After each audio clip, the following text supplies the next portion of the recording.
Salve, salve galera, continuando aqui nossa série de vídeos. Nesse vídeo eu vou continuar falando sobre geração de tabela, só que nesse vídeo, diferentemente da outra, a gente vai falar de relacionamento, certo? A primeira classe que está aberta aqui é a classe usuário.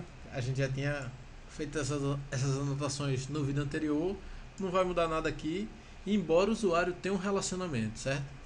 Mas o relacionamento a gente não vai deixar aqui, porque pense no contexto que você vai fazer uma busca de usuários. Você normalmente não quer, sabe, quando você está fazendo busca de usuário, você não quer que os pedidos estejam lá. Mas quando você vai fazer uma busca por pedidos, é interessante que tenha um usuário. Então eu vou fazer o relacionamento para me favorecer, para favorecer esse tipo de busca, certo? Então vamos lá.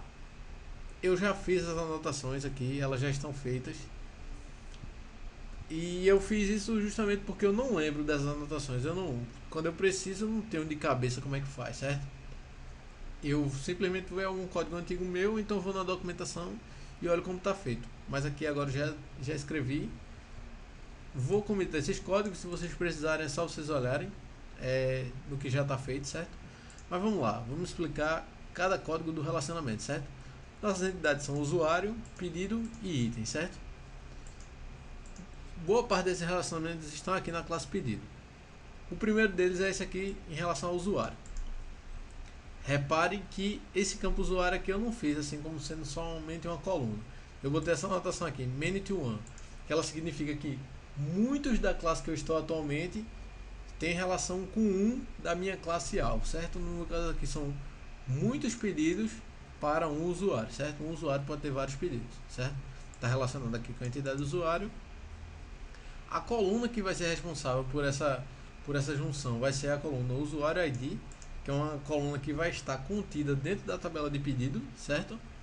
E ela vai ser uma referência para o campo ID do usuário, certo? Ou seja, é uma chave comum que a gente usa em SQL, só que ela está descrita aqui em termos de anotação, certo? O outro relacionamento que a gente tem nessa classe aqui é esse aqui, o one-to-many, ou seja, o que é que significa? Um pedido tem vários itens, certo? Que é a outra classe lá.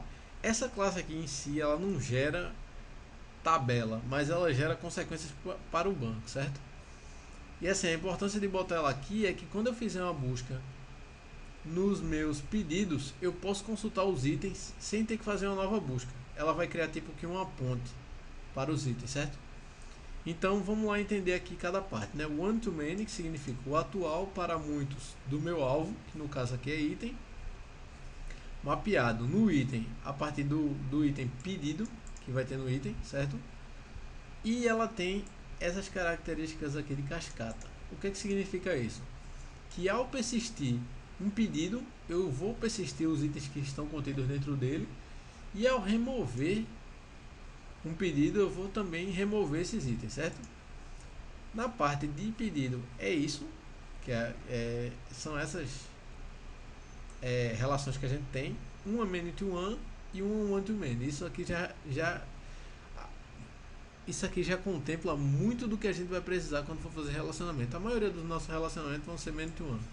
Na minha vida profissional, a maioria que a gente escreve é many to one. Many to many são muito raros os casos.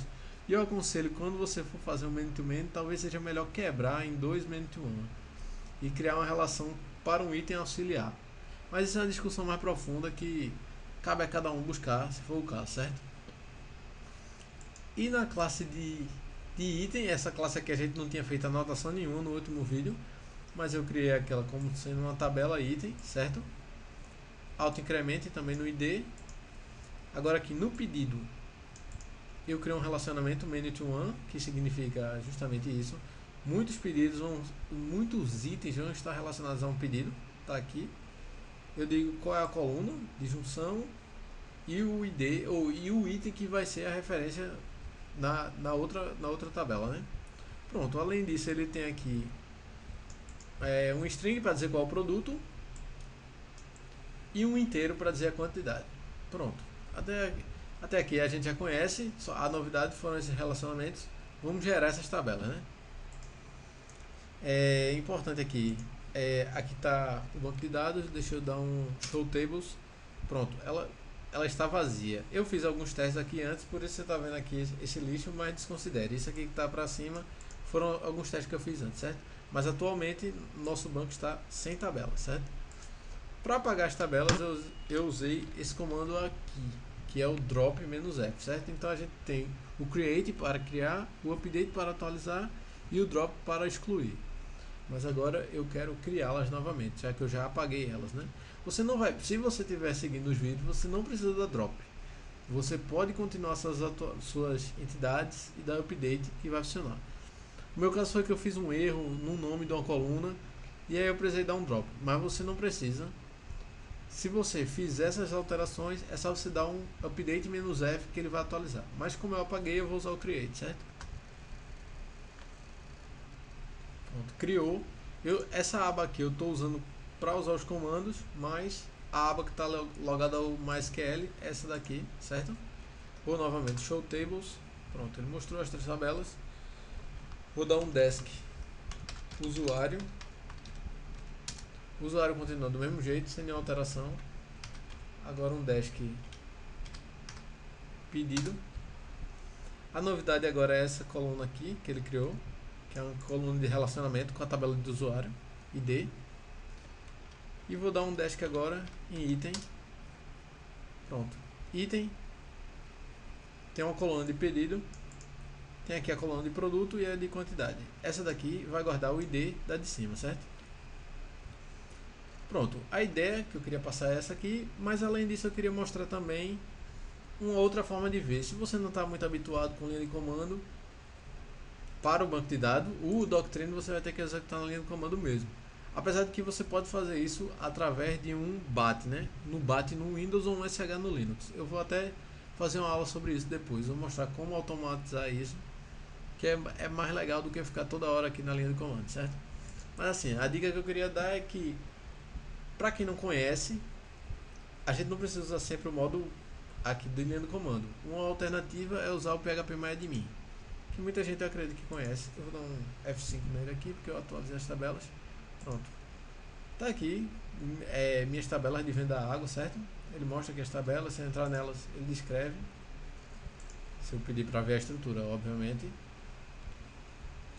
E mais uma diquinha que eu queria dar é, se você selecionar aqui o banco de dados e vier aqui em More, ele tem uma opção aqui que mostra as tabelas e seus relacionamentos. Isso aqui é bem legal, você dar uma visualizada no seu banco de dados. Você pode ver como é que elas estão se relacionando. No caso aqui, é justamente um usuário tem vários pedidos e um pedido tem vários itens. Pronto, pessoal, é isso esse vídeo. No próximo vídeo eu não vou mais falar de geração de tabela. No próximo vídeo a gente já vai escrever algum código para utilizar o Doctrine além de geração de tabela, certo? Como pegar as entidades, como inserir as entidades, alguma coisa desse tipo. Vou ficando por aqui. Obrigado pela atenção. Até mais.